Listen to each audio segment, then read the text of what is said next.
Hello again, everybody. It's Mike Petralia, Trags. It's episode 238 of Patriots Beat on the CLNS Media Network. Follow us at our just relaunched website, www.clnsmedia.com.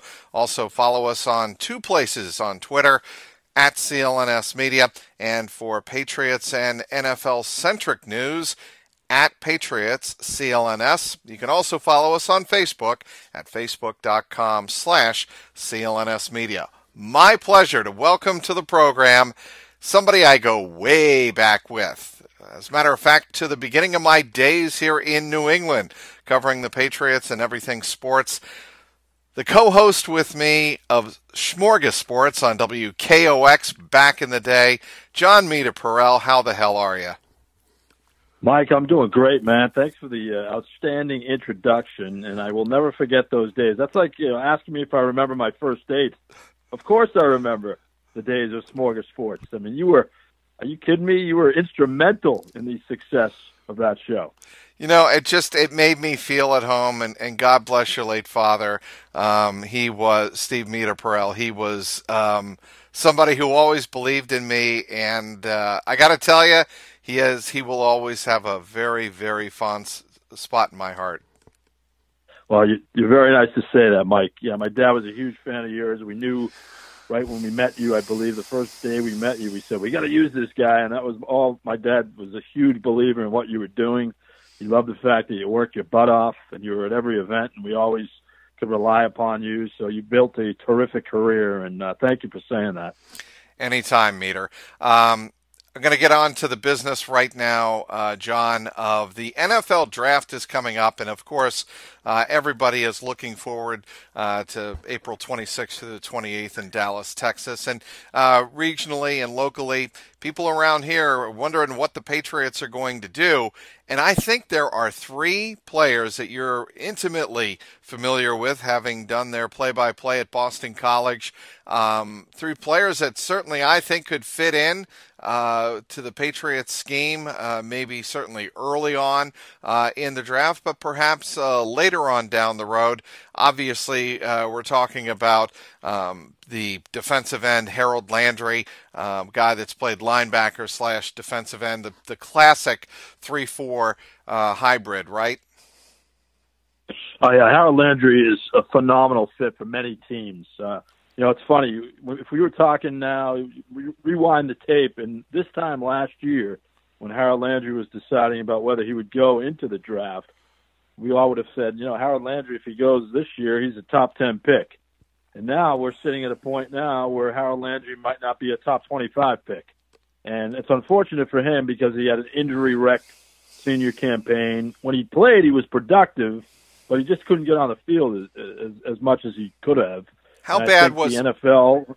How bad were his ankles? I'm sorry, John, but how bad were his ankles? They were bad. I mean, I think they definitely were bad. I think it's also came to a point, though, where Harold Landry said, I really don't want to mess with my future pro career, and I might want to say, hey, I'm going to relax a little bit and let's rehab and let's see where it takes me instead of risking further injury. So it was bad enough that he couldn't get on the field for many weeks, and I know the coaching staff, they kept pushing and pushing, but it comes down to the kid. I mean, I can't blame the kid. I really can't. I mean, he's got a lot of money on the table. He came back. Good for him for coming back. He's getting his degree, and that's a huge thing, especially getting a BC degree. So, I can't say enough about him as a person. I think he's a character kid. I think he'll work his butt off. I think he'll do whatever it takes to fit into a system. And he's an explosive pass rusher. And if you look at the Patriots, Mike, what do they need? Yep. They need athletes. They need pass rushers. That's exactly right. And obviously, they just signed Adrian Claiborne, a free agent from the Falcons, and that's going to give them, a veteran defensive end type of situational pass rusher. But I think, when you're looking at a defensive end like Harold Landry, you're talking about more, I think, a 2 or 3 down type of player, aren't you? Yeah, I think so. I don't think he's great against the run. And he'll tell you that. I think that's probably where they're going to find some chinks in the armor for him. I think it's probably going to be where, Harold Landry is not a great edge guy. He's just simply an upfield guy. I've read that as we move close to the draft. He's as he says, he's very pliable. He can bend. He can, he can jump over a building if he has to. He can jump over a 320-pound offensive lineman. He's not going to be your classic defensive end that can stuff the run. That's just not him. But I think the Patriots, if they draft him, any team that drafts him, you're going to get a 2-down, 3-down player, and you got to hope that he can provide an immediate impact. I see him as that type of player. So, I mean, I started off rambling here saying that there are 3 players that could help the Patriots potentially from Boston College: Kamrin Moore and Isaac Yiadom. 2 corners that certainly, the Patriots would appear to be in the market for a cornerback, even though they did get Jason McCourty. I think, when you talk about what Kamrin Moore and Isaac Yiadom can bring to any NFL team. Yiadom really did well in the Senior Bowl, reading Daniel Jeremiah, a guy that stuck out at the North practice back in, I believe it was January, when they had the Senior Bowl, and Daniel Jeremiah said that Yiadom had excellent positioning downfield. In watching him, what stuck out to you, John? What stuck out to me about Yiadom was the fact he got better every year. I mean, he came into BC, he was green as could be. They weren't sure he was going to be a corner. Maybe I'd have to move him to safety. Even some thoughts maybe of going over on the offensive side of the ball because he was such a good athlete, playing at Worcester's Darty High School, had a terrific career there. But I give BC's coaching staff a lot of credit for what they've done with Yiadom, headlined by Jim Reed as the defensive coordinator, Anthony Campanelli, their defensive backs coach. They made this kid, or with Yiadom's work, of course, they really made him into a top-tier ACC defensive back. And he would go one-on-one. He'd shut down the opposition's best receiver. Week in and week out, we saw him hold guys to 3, 2, 1 catch.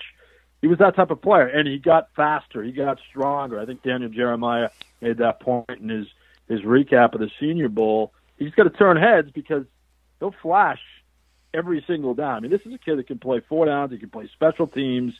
He can do a lot of things on the field, and I think he's a perfect Patriot because he is so versatile. Bill Belichick loves versatility, and why not take a shot in the 3rd or 4th round on Isaac Yiadom?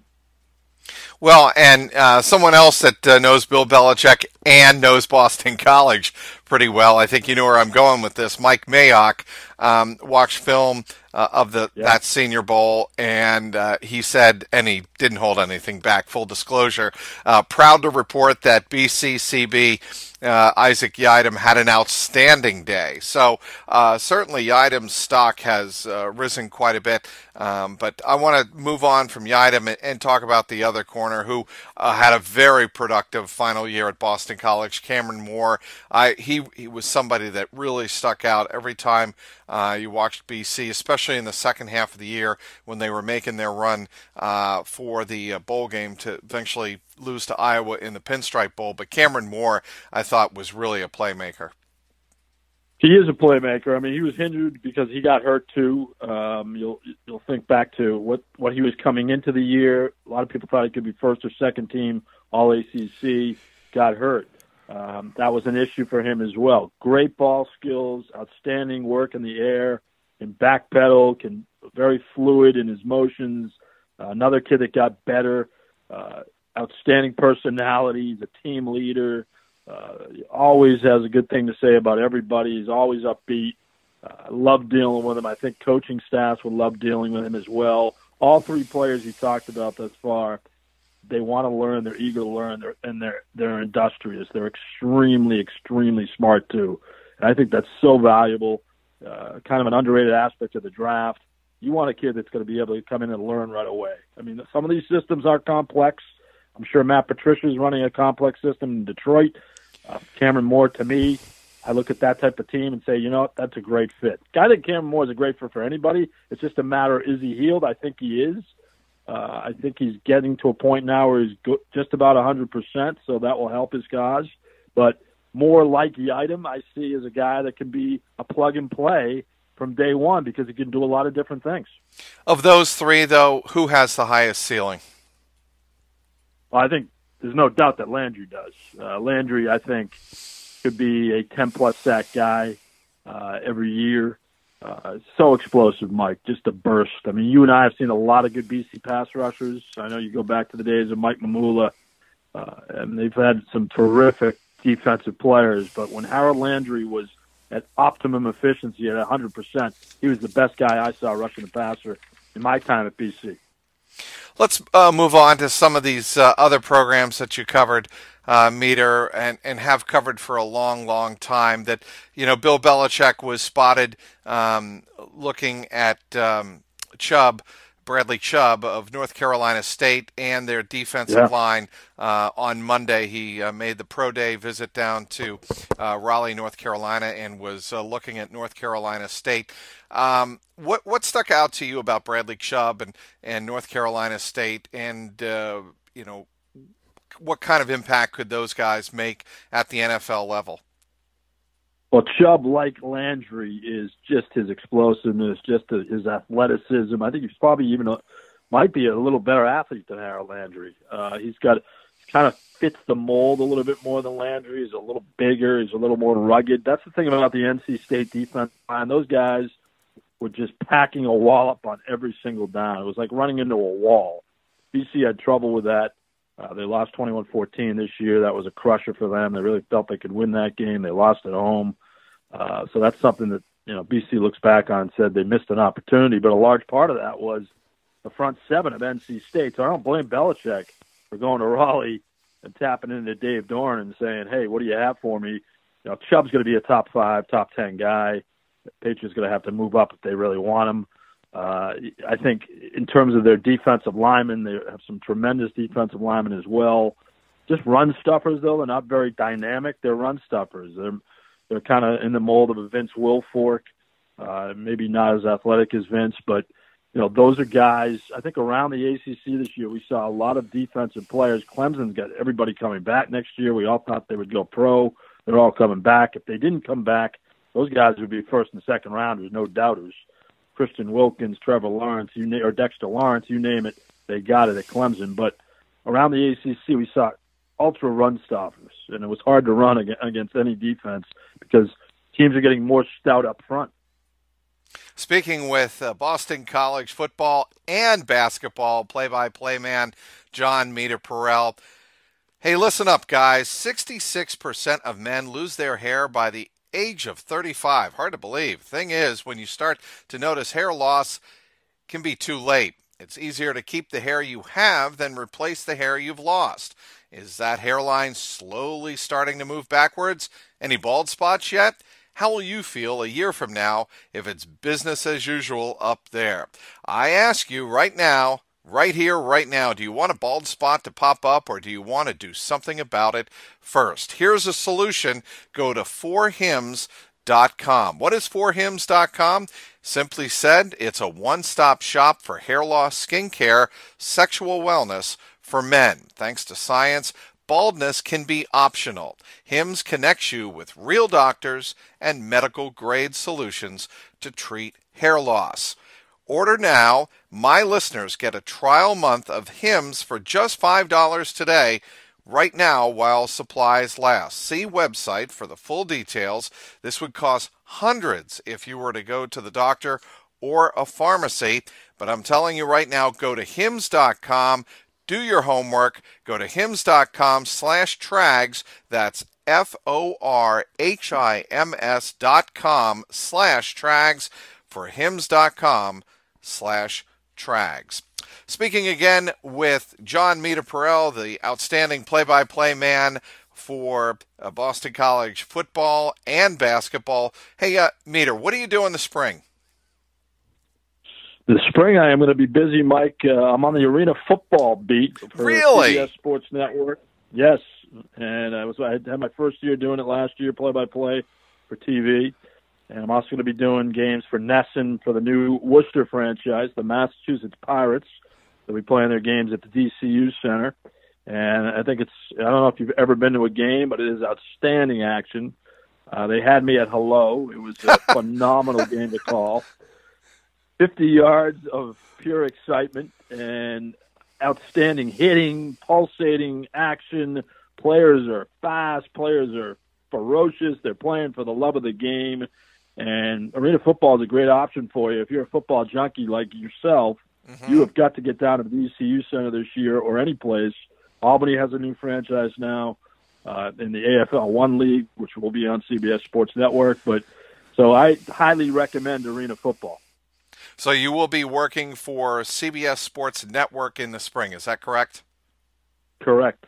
So I want people who want to know how they can get more Jon Meterparel, tune into CBS Sports Network this spring. But I am far from done with you, Meter. I want to ask you about the quarterback that you saw. The one game of mine to me, Meter, that I listened to all of your road games, taking Janie and Emma to soccer practice and swim practice and all of that. But the one game that stuck out to me that was most entertaining, you know which one I'm going to say, right, this year? This year, oh boy, we had a few this year. Go ahead. What are you going to say? Lamar Jackson at Louisville. I thought it was the most entertaining game that I heard on the radio all season long. You were outstanding, and I want to know from you how good of a player in person is Lamar Jackson. Well, thank you for saying that. I'm glad I won precedence over Disney Radio, but I think Lamar Jackson is simply spectacular, Mike. I mean, he has the fastest feet I've ever seen. Pete Cronin, Scott Muchin, who's our sideline reporter, was commenting on how fast he is, how balletic, a word that we love to use, balletic. That's a great way to describe him. In the open field, it's like he's wearing skates, and everybody's just slipping and sliding on the ice. It's amazing. He can stop on a dime. I think his arm is underrated. I think in the right system, we hear that a lot, but in the right system, he will be a terrific player. It's just a matter of, will you have patience? Are teams going to take a flyer? Is he a first rounder? I would venture to say he is, just because quarterbacks are so valued now. He's got to be in the top. I'd put him in that Baker Mayfield class. I'd put him in the Josh Rosen, maybe not, because he's not your prototype drop-back pro quarterback. But he's a step below that. And if you want a dynamic athlete, he's your guy. Okay, two things I hear when I hear Lamar Jackson and talking to scouts and other people who watch a lot of college football who would know. Two things that would stick out with Lamar Jackson that he would definitely have to address at the next level. Foot mechanics as he prepares to throw the ball, getting his foundation settled. That's point number one. Yep. And point number two, his vision in the red zone, his ability to execute in the red zone. Those two areas were not strong for him. Would you agree with that? I would agree with that. Of course, against BC, he was a one-man show this year, and he was last year for that matter. He's done that so many times. The guy is a vapor trail. Good luck catching him in the open field. Yes, he needs work on his progressions. Yes, he needs work on his footwork. There's a lot of things. He's unrefined. He's definitely unrefined as a passer. I'll totally give you that. But, again, if you want a guy to make plays and maybe use him as a specialty-type player right off the bat, not a three-down quarterback, and maybe just spot him at times if you can afford to do that, he's your guy. I mean, I love him. I think he's outstanding. I think he's I think he's underrated. Okay, so you hear the comparison, obviously, to Michael Vick, but there's another comp that I think would be much more suitable for him progressing at the NFL level, and that would be Deshaun Watson. And I'm just curious, you obviously have seen a lot of Deshaun Watson in his days at Clemson and the times he played against Boston College. BC's defense actually gave him a run for his money the year that they won the national championship 2 years ago. I want to get your sense of whether or not Lamar Jackson has a lot of the similar qualities that Deshaun Watson does now with the Texans.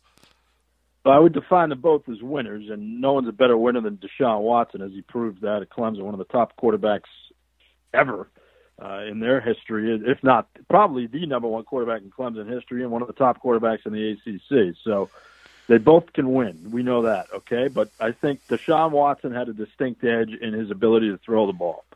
Even though that was, again, a little underrated when he came out of Clemson, I think he was a little bit more refined in mechanics than Lamar Jackson is coming out of college. I think Lamar Jackson has a real strong arm. He whips it in there.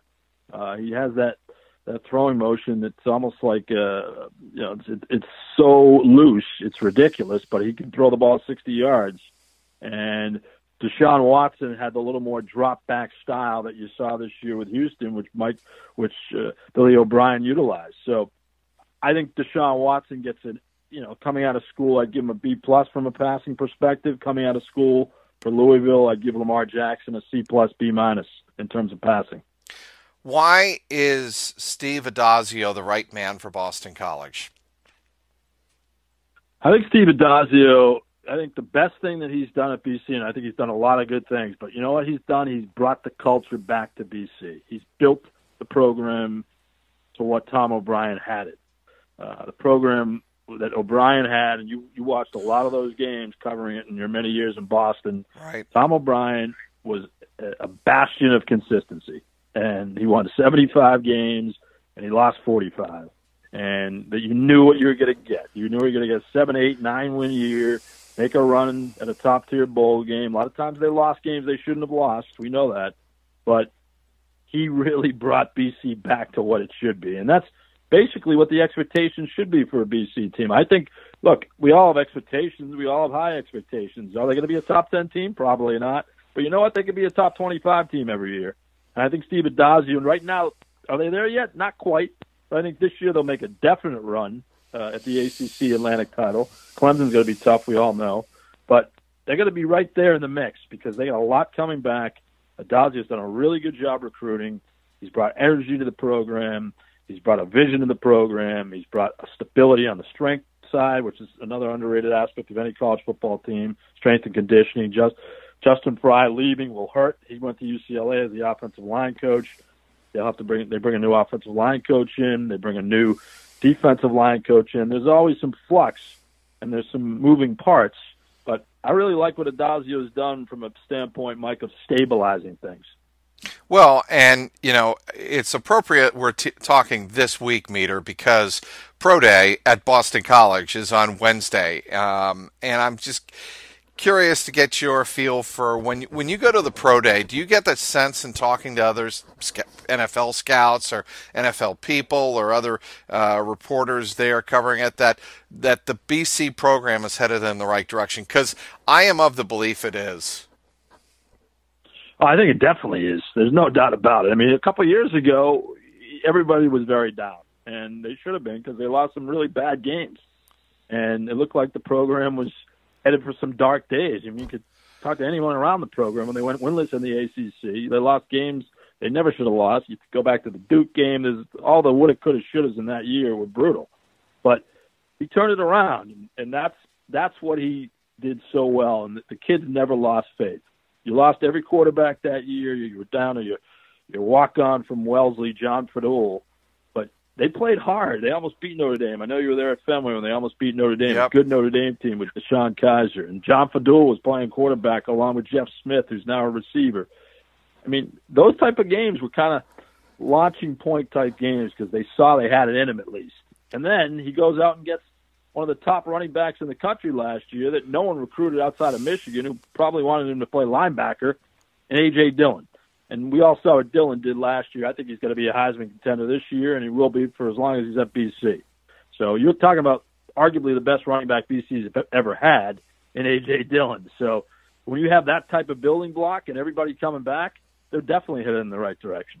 I am somebody who believes that Steve Adazio brings energy. Is it hyperbole sometimes? Does he go over the top? Yes, but you know what? He knows that that's part of the sale of Boston College, that he is going to go over the top in convincing people he is there to stay. And I got to tell you, it takes some guts to do that, especially when he knew when there was a new athletic director coming in that all eyes would be on him, that his job was essentially on the line. And for that team to start off, I believe they were 2-5, right, Meter? What were they this year? Well, they won 5 out of the last 7 games. Yes. Yeah. So they finished. They finished. You know, you're looking at a 7-6 year, which clearly again, I hate to play this game, but you're talking a quarter away from being 9-4. Oh, there's no right. And I just think that when you see the scrutiny Boston College comes under, they welcome the scrutiny because that means they're relevant, right, Meter? I mean, that's the whole thing, and that's Adazio's game. Is he knows that he has got to he's got to pump up the volume at Boston College for people to pay attention to him. Okay, enough about Steve Adazio. I want to get on to your man crush with Matt Ryan and whether or not you think Matt Ryan is eventually going to win a Super Bowl and why. Yeah. Oh boy, the $1 million question. Yep. I think he will. I think Matt Ryan will win a Super Bowl. I think Matt Ryan will always have his critics. Matt Ryan will always have people say he throws too many key interceptions. Matt Ryan will always have people say he's too slow. Matt Ryan will always have people say he's not fiery enough. But you know what?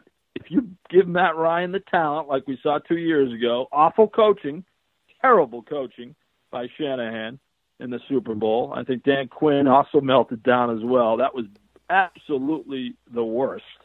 And I give them a lot of the Patriots should give them rings for what went on in that second half of them melting down. But Matt Ryan, if you give him that type of talent, he already has it with Julio Jones, and there's a lot of weapons there, and he'll tell you that they're pretty well stocked. Why wouldn't he win a Super Bowl? I mean, his defense, yeah, a lot of that's about your defense. Are they going to be good enough? I mean, he can only do so much.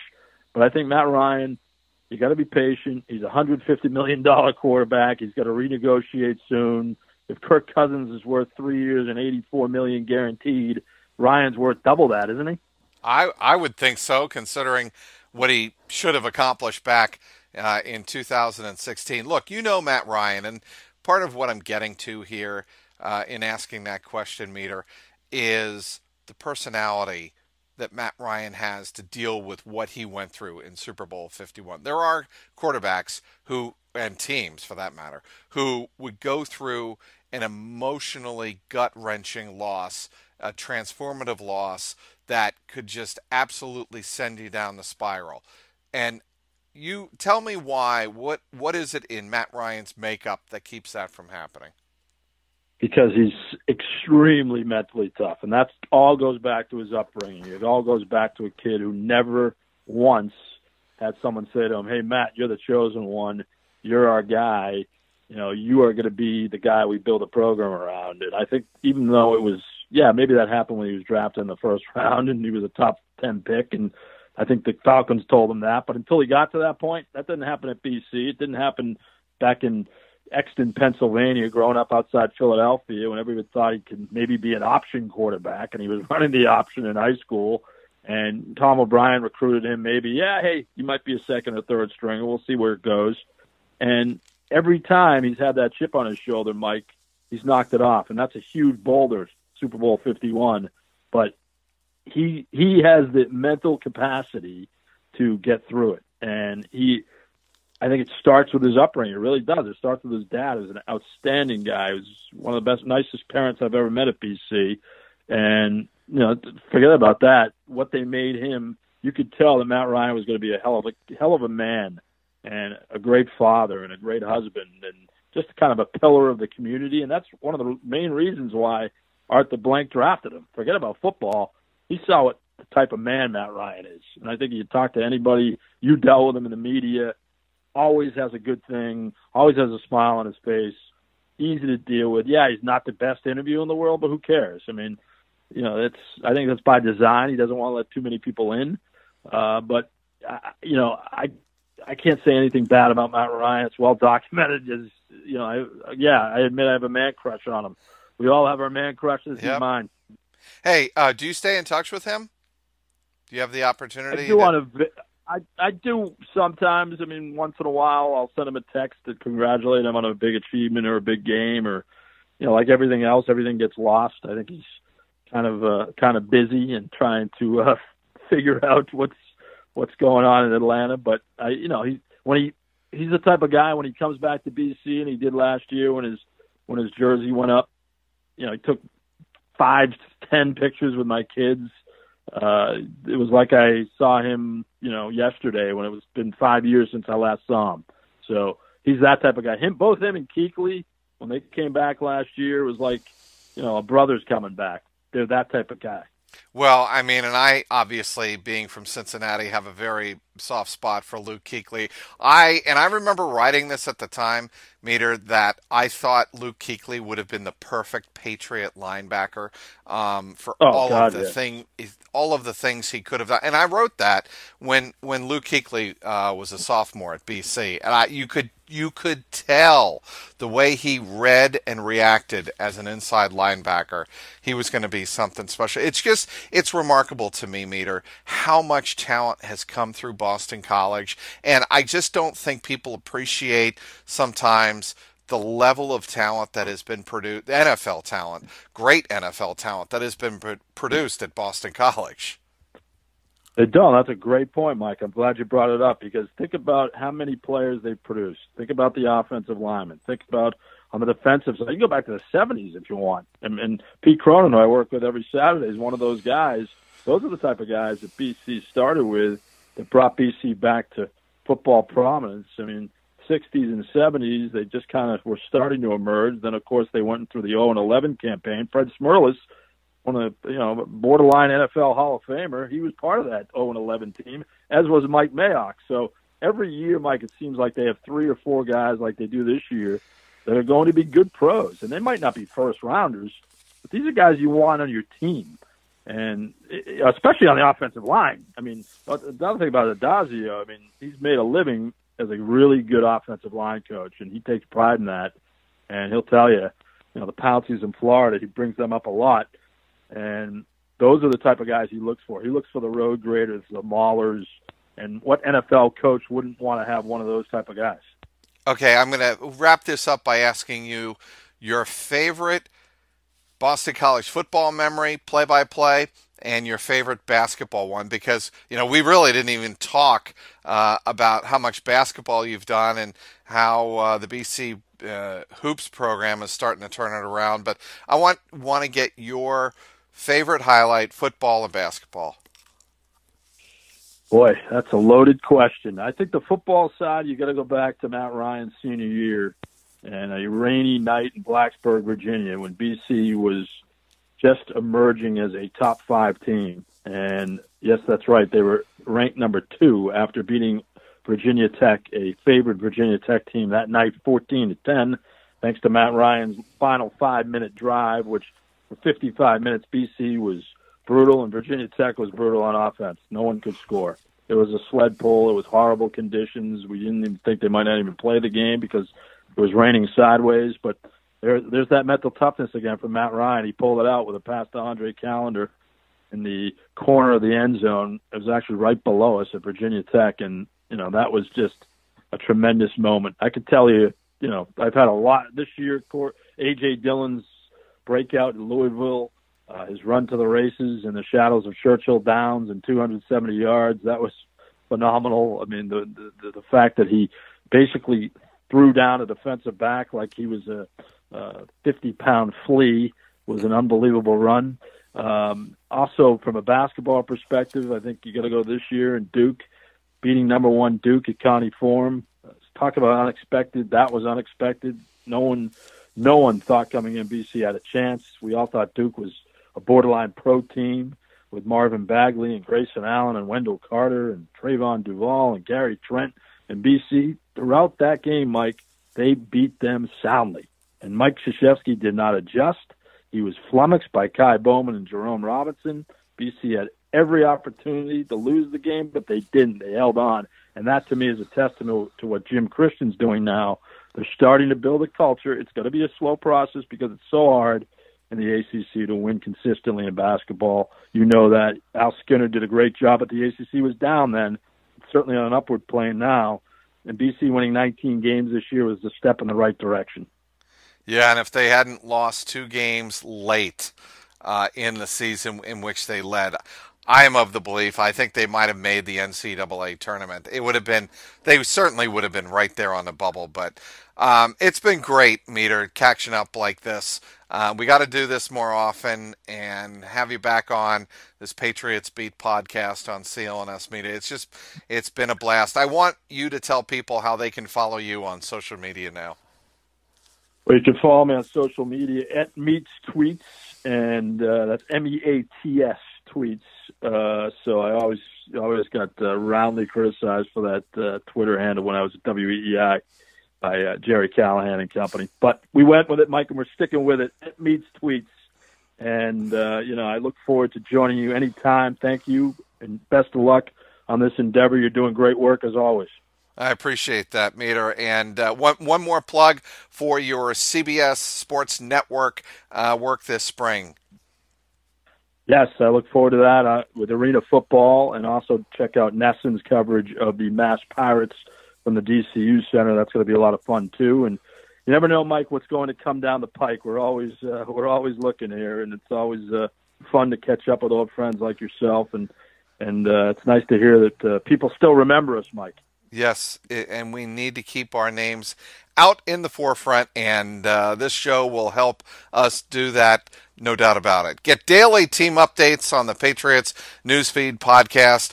It is available on the CLNS Media New England Patriots postgame show feed. It's available on iTunes, Stitcher, YouTube, and the CLNS Media mobile app. Thanks again for downloading today's Patriots Beat. Want to once again thank our great guest, Jon Meterparel, the play-by-play voice of Boston College football and basketball. You can follow him on Twitter at MeetsTweets. That's MEATSTWEETS.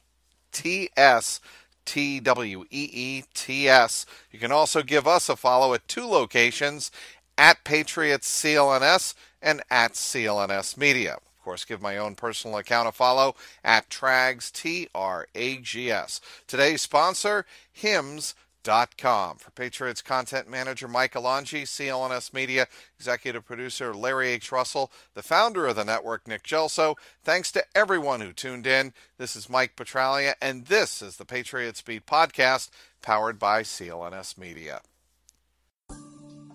What's going on, Past Nation? This is Marvin Zahn of the CLNS Media Network, and I'm here to tell you right now to check out the CLNS Media New England Patriots postgame show hosted by myself and my co-host, Mr. Mike Nice. And live on CLNS Radio immediately after every single Pats game. Call in at 929-477-2386 toll-free to get your voice heard and contribute to the host breakdown and analysis of the latest Patriots contest. We also got the stars and sorries of the day, Twitter posts for the plays of the game, and everything else that is going on with the 5-time Super Bowl champions. Subscribe to CLNS Media New England Patriots postgame show on iTunes and Stitcher, and the best way, download the free CLNS Media Network mobile app for on-demand listening anytime, any place, anywhere.